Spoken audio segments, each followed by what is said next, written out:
Bismillahirrahmanirrahim. Assalamualaikum warahmatullahi wabarakatuh. Baik anak-anak solih solihah kelas 2, sebelum kita memulai pembelajaran, mari kita doa sebelum belajar. A'udzu billahi minasyaitonir rajim. Bismillahirrahmanirrahim. Alhamdulillahi rabbil alamin. Ar-Rahmanir Rahim. Maliki yaumiddin. Iyyaka na'budu wa iyyaka nasta'in. Ihdinas siratal mustaqim. Siratal ladzina an'amta 'alaihim ghairil maghdubi 'alaihim waladdallin. Amin. Asyhadu an la ilaha illallah wa asyhadu anna Muhammadar Rasulullah. Raditu billahi rabba wa bil islami dina wa bi Muhammadin nabiyyan wa rasula. Rabbi zidni ilma warzuqni fahma. Amin ya rabbal alamin. Ikrar pelajar Islam demi baktiku kepada Ilahi dan cintaku kepada Rasulullah, aku berjanji: 1. Rajin sholat sepanjang hayat.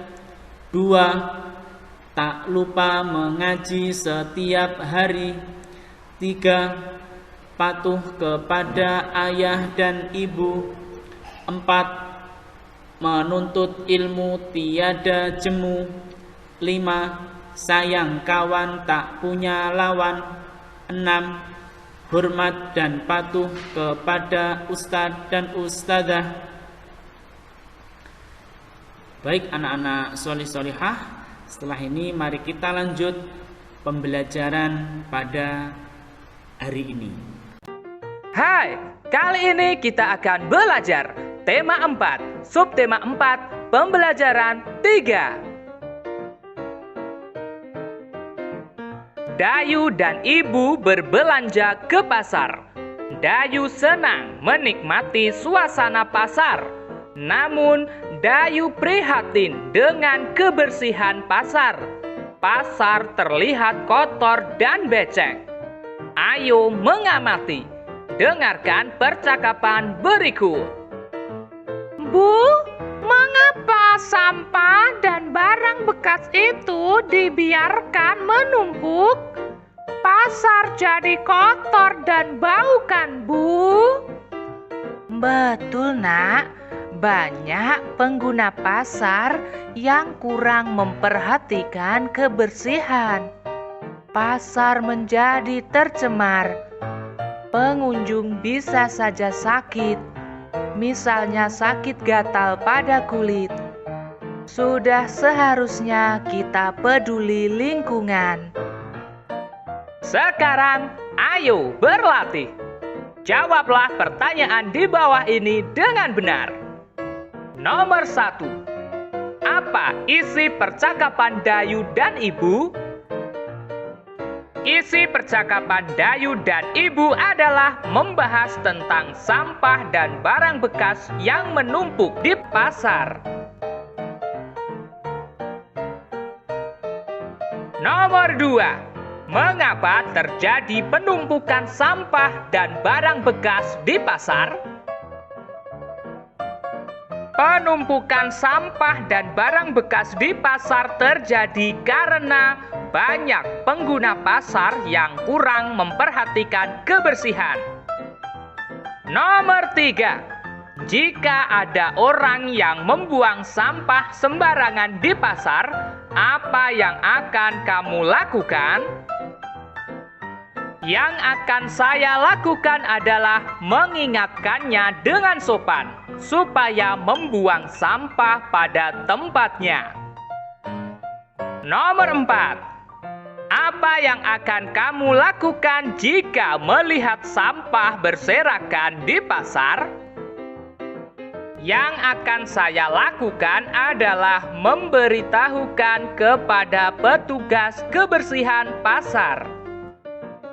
Nomor 5. Apa yang akan terjadi jika pasar jarang dibersihkan?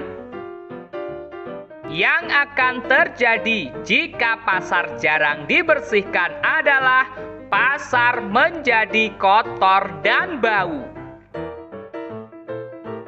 Sekarang, ayo berdiskusi. Isilah teka-teki silang berikut dengan benar. Nomor 1, mendatar, ternoda dan kotor. Apakah artinya? Ya, tercemar. Nomor 2, menurun, berasa sangat geli pada kulit. Apakah artinya? Ya, gatal. Nomor 3, menurun, berasa tidak nyaman di tubuh karena sesuatu, misalnya demam, flu, dan sebagainya. Apakah artinya? Ya, sakit. Berikutnya, ayo membaca. Bacalah teks di bawah ini dengan nyaring. Pasar yang kotor menjadi sarang penyakit. Pasar yang kotor akan menjadi sarang penyakit. Sampah yang dibiarkan berserakan membuat lingkungan kumuh. Ketika hujan turun, tanah akan berlumpur dan becek.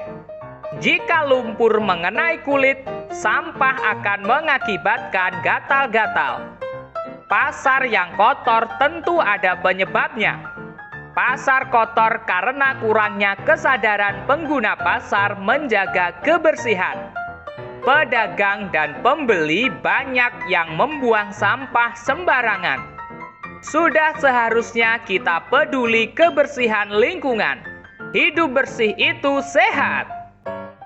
Apa isi teks yang telah kamu baca? Isi teks adalah membahas tentang sebab dan akibat pasar yang kotor. Selanjutnya, ayo mengamati.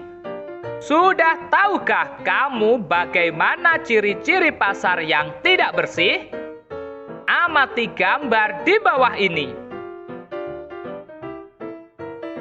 Informasi apa yang kamu peroleh dari gambar di samping? Ayo menulis. Tuliskan hasil pengamatanmu tentang ciri-ciri pasar yang tidak bersih. Misalnya, pasar yang tidak bersih. Pasar yang tidak bersih sangat tidak baik untuk kesehatan pengunjung. Banyak tumpukan sampah yang membuat pasar menjadi kotor dan bau. Tumpukan sampah tersebut dapat dijadikan sarang kuman. Pasar yang tidak bersih sungguh tidak enak dipandang mata. Kalian bisa menuliskan berdasarkan hasil pengamatanmu. Berikutnya, ayo mengamati. Terdapat banyak toko yang berjejer di pasar. Setiap toko menjual barang yang berbeda. Dayu dan Ibu menuju toko yang menjual bahan keterampilan. Mereka membeli manik-manik. Manik-manik dapat dibuat menjadi hiasan. Misalnya kalung, gelang, bros, gantungan kunci, dan hiasan tempat tisu. Tahukah kamu cara membuat hiasan seperti gambar di atas? Tahukah kamu alat dan bahan yang digunakan? Mari kita baca petunjuk berikut. Cara membuat hiasan dari manik-manik. Alat dan bahan. 1. Gunting. 2. Benang atau nilon atau senar. 3. Manik-manik. 4. Jika manik-manik tidak ada, dapat digunakan bahan dari plastik, misalnya sedotan. Cara membuat. 1. Siapkan beberapa buah manik-manik berbahan plastik. 2. Jika manik-manik tidak ada, buatlah sejumlah manik-manik dari bahan plastik atau sedotan. 3. Pilihlah warna dan ukuran manik-manik yang akan digunakan sesuai dengan selera masing-masing. 4. Potong benang atau senar sesuai panjang yang diinginkan. 5. Masukkan benang atau senar ke dalam manik-manik dengan kombinasi warna yang menarik. 6. Ikatlah ujung benang atau senar setelah semuanya terisi penuh. 7. Kalung atau gelang sudah bisa dipakai. Siapkan alat dan bahan, lalu ikutilah petunjuknya. Selamat mencoba!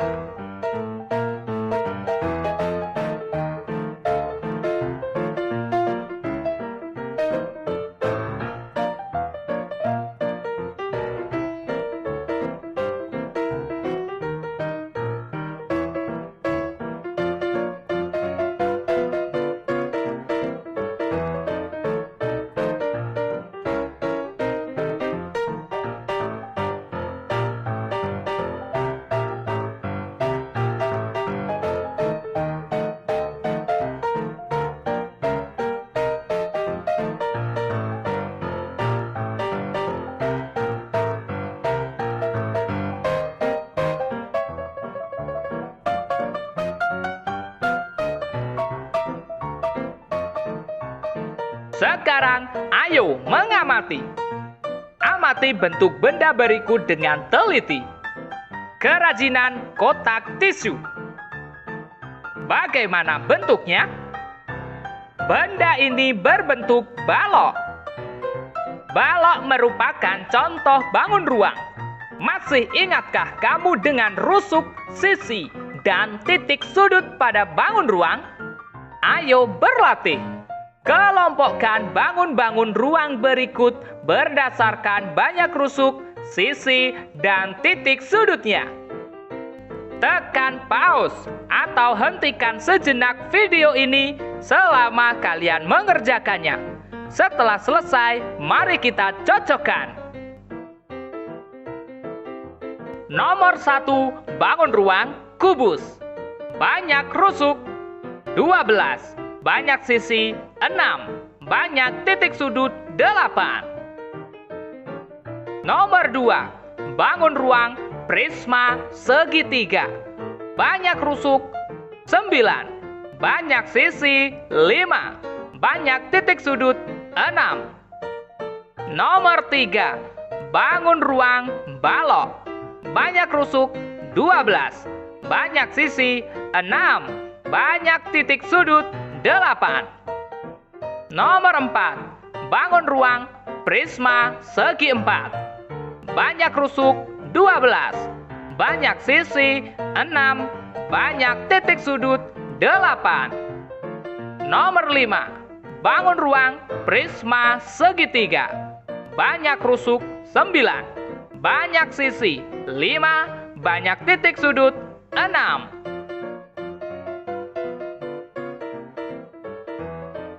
Oke teman-teman, cukup sekian pembelajaran kali ini. Kita lanjutkan pembelajaran berikutnya. Hai, kali ini kita akan belajar tema 4, subtema 4, pembelajaran 4. Dayu dan teman-teman berlibur ke pantai. Di pantai ada berbagai tempat yang disediakan. Ada tempat parkir, warung, tempat duduk, WC umum, ruang ganti baju, dan sebagainya. Dayu dan teman-teman menuju WC umum. Ayo membaca. Bacalah teks berikut dengan nyaring. WC umum yang kotor harus dibersihkan. WC umum yang kotor banyak penyebabnya. Hal ini terjadi karena banyak pengunjung yang tidak peduli lingkungan. Banyak yang membuang sampah sembarangan. Sampah yang dibuang dapat menyumbat saluran air. Air akan menjadi tergenang. WC umum yang tersumbat harus segera dibersihkan. Sampah yang menyumbat harus disingkirkan. Lantai dan saluran airnya harus dibersihkan. Agar lebih bersih, dapat digunakan pembersih lantai dan sabun. Dengan demikian, WC umum akan menjadi bersih dan wangi. Pengunjung menjadi nyaman karenanya. Informasi apa yang kamu peroleh dari isi teks di atas? Informasi dari isi teks di atas adalah tentang sebab dan akibat WC umum yang kotor.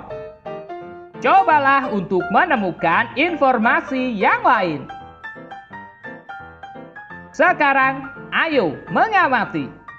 Sudah tahukah kamu bagaimana ciri-ciri WC umum yang tidak bersih?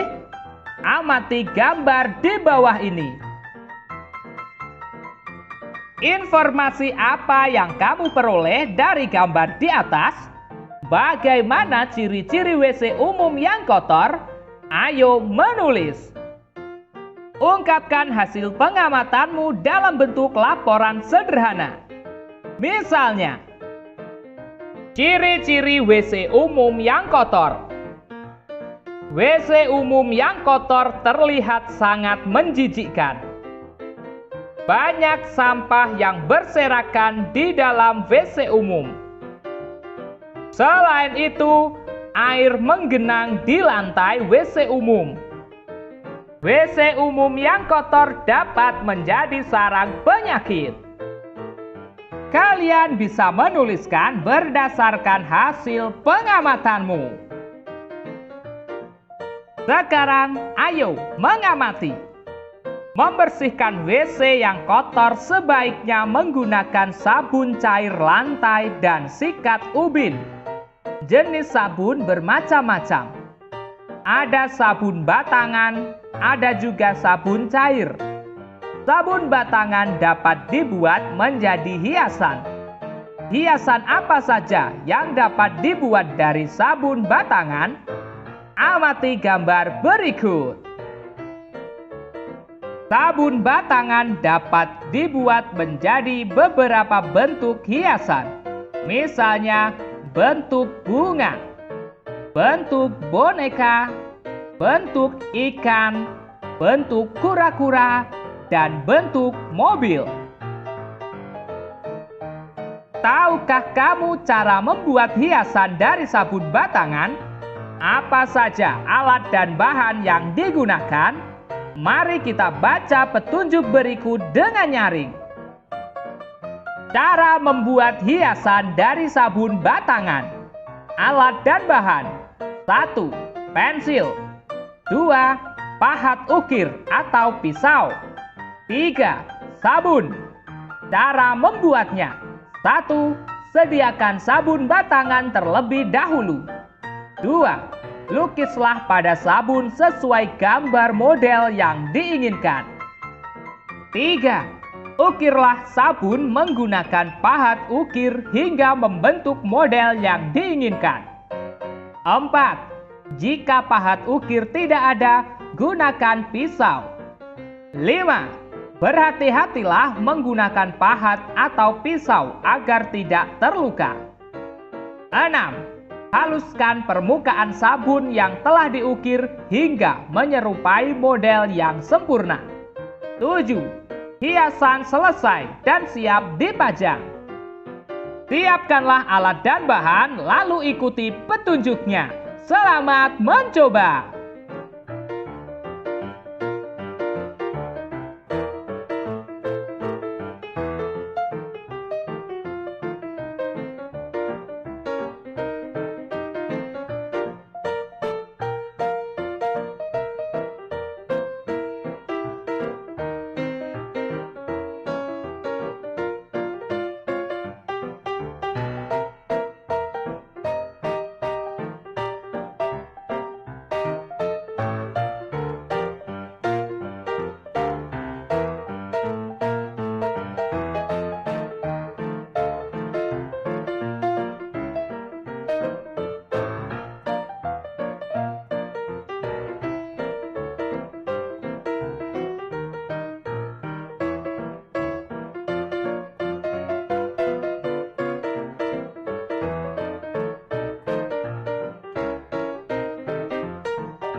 Berikutnya, ayo mengamati.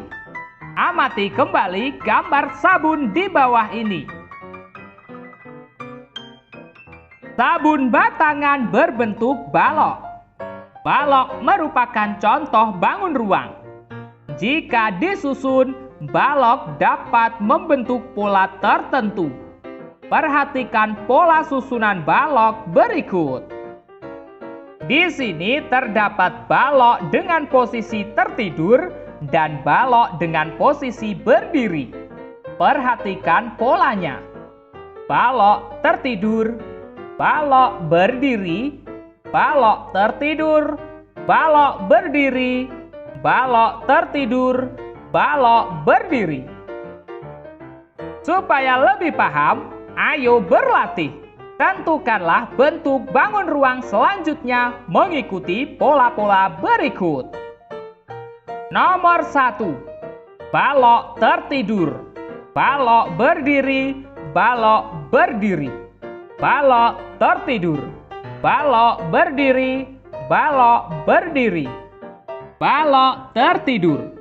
Lalu, bangun ruang apakah berikutnya?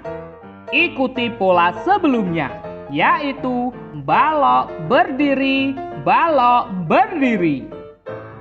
Untuk nomor berikutnya, hentikan sejenak video ini, lalu kerjakanlah. Setelah selesai, kita cocokkan. Nomor 2. Balok tertidur, balok tertidur, balok berdiri. Balok tertidur, balok tertidur, balok berdiri. Balok tertidur, balok tertidur, balok berdiri. Nomor 3. Balok berdiri, balok berdiri, balok berdiri, balok tertidur. Balok berdiri, balok berdiri, balok berdiri, balok tertidur. Nomor 4. Balok tertidur, balok tertidur, balok berdiri, balok berdiri. Balok tertidur, balok tertidur, balok berdiri, balok berdiri. Nomor 5. Balok tertidur, balok tertidur, balok tertidur, balok berdiri. Balok tertidur, balok tertidur, balok tertidur, balok berdiri. Balok tertidur. Oke teman-teman, cukup sekian pembelajaran kali ini. Kita lanjutkan pembelajaran berikutnya.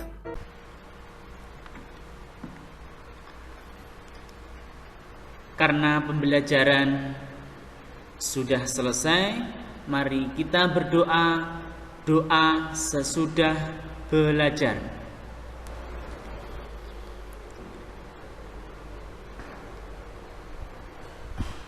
Bersiap sikap berdoa, doa sesudah belajar.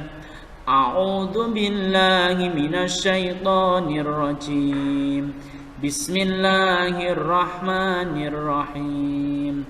Wal 'asr innal insana lafi khusr illa alladzina amanu wa 'amilus solihati wa tawasaw bil haqqi wa tawasaw bis sabr.